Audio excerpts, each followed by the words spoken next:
What I know for sure is if you focus on the substance, the success will come.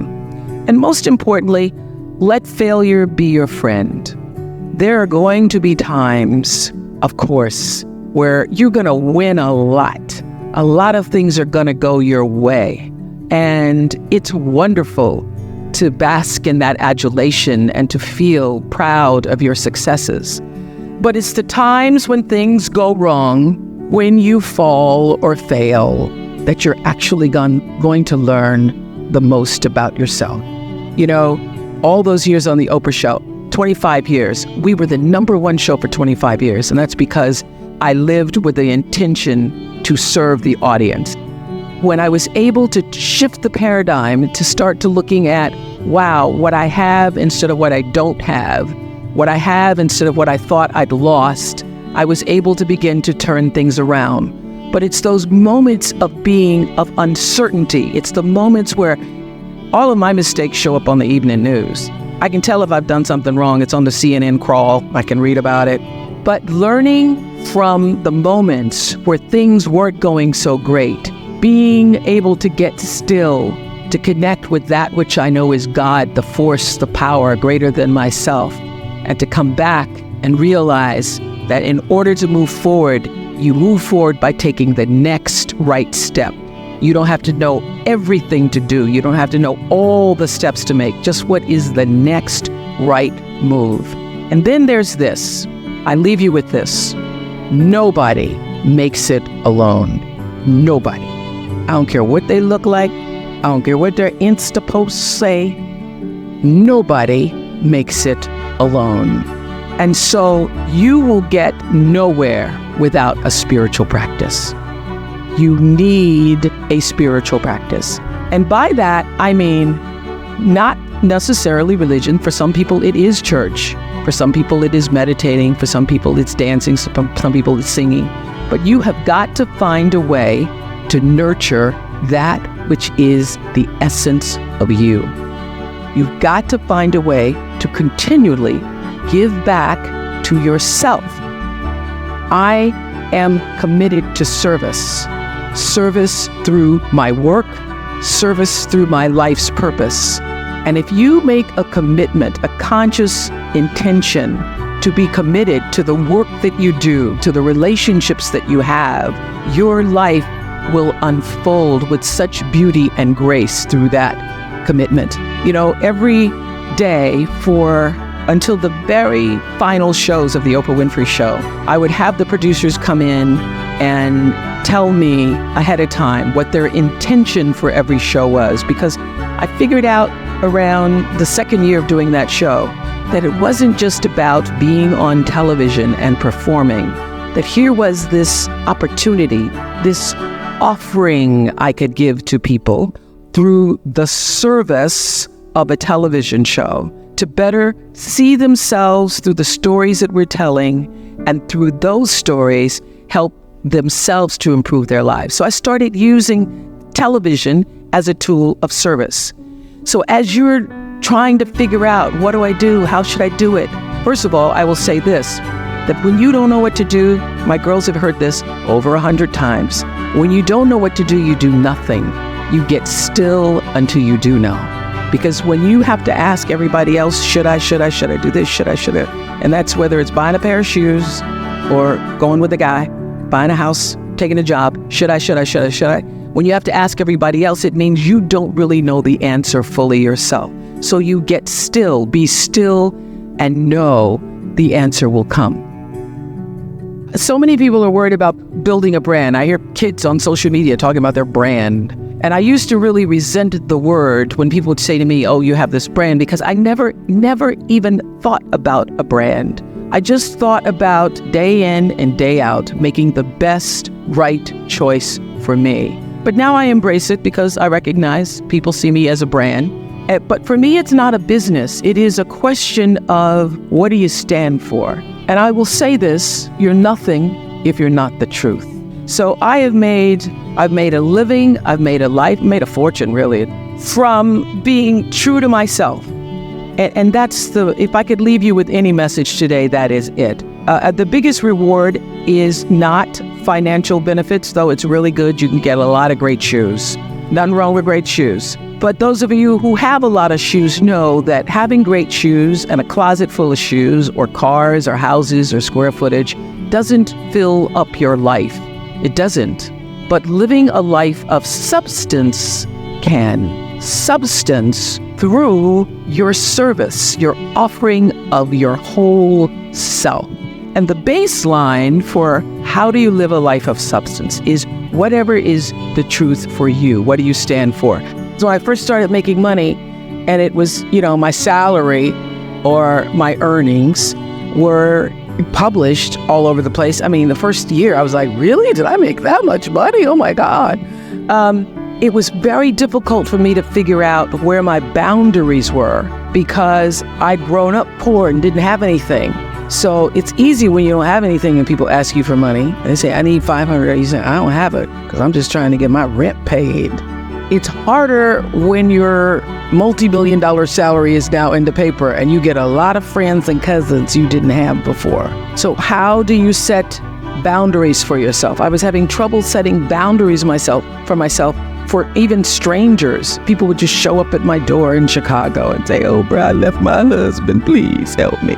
And I would, because she knows I have it. So what I learned is that, the reason why people keep showing up is because my intention is to make them think that I'm such a nice person that you can ask me for anything. You can get me to do anything. I'm going to say yes. I'm going to say yes. So when Stevie called me this time, I thought I'd try out my first no on Stevie. Let's start big. He wanted me to donate some money to a charity, and I didn't want to donate to the charity because I have my own charities and I care about a lot of people. But the problem is when you have money, everybody thinks you just want to give to everything. So I said to Stevie, no. And as a person who has that disease to please, I was waiting for him then to say, I will never speak to you again. I will never call you. I will never sing a song for you. And he didn't. He just said, okay, it's okay. He said, okay, check you later. What I learned from that is many times you will have angst and worry about things. Put yourself in a state, like someone said this morning because their phone went off, they were mortified over a phone. I said, really? You will put yourself in a state when the other person really isn't even thinking about you. So learning that I could specifically determine for myself what the boundaries were for me, what I wanted to do, give my money, give my time, give of my service to who I wanted to give it to when I did, that I get to make that decision. Just because you have all of these demands on your time and on you doesn't mean that you have to say yes. You get to decide because you're the master of your fate, the captain of your soul, as William Ernest Henley said in Invictus. And understanding that really changed the meaning of my life in that I was no longer driven by what other people wanted me to do, but took charge of my own destiny, making choices based upon what do I feel is the next right move for me. I've lived with who do you think you are my whole life, not from myself as much as what was reflected to me. Because who do you think you are? You're a little color girl, come from Mississippi. Who do you think you are? You're sitting up on national television. Who do you think you are that you can have? Who do you think you are that you can? So I used to fear hearing the term, who do you think you are? Or you must be pretty full of yourself. Now I work at being full.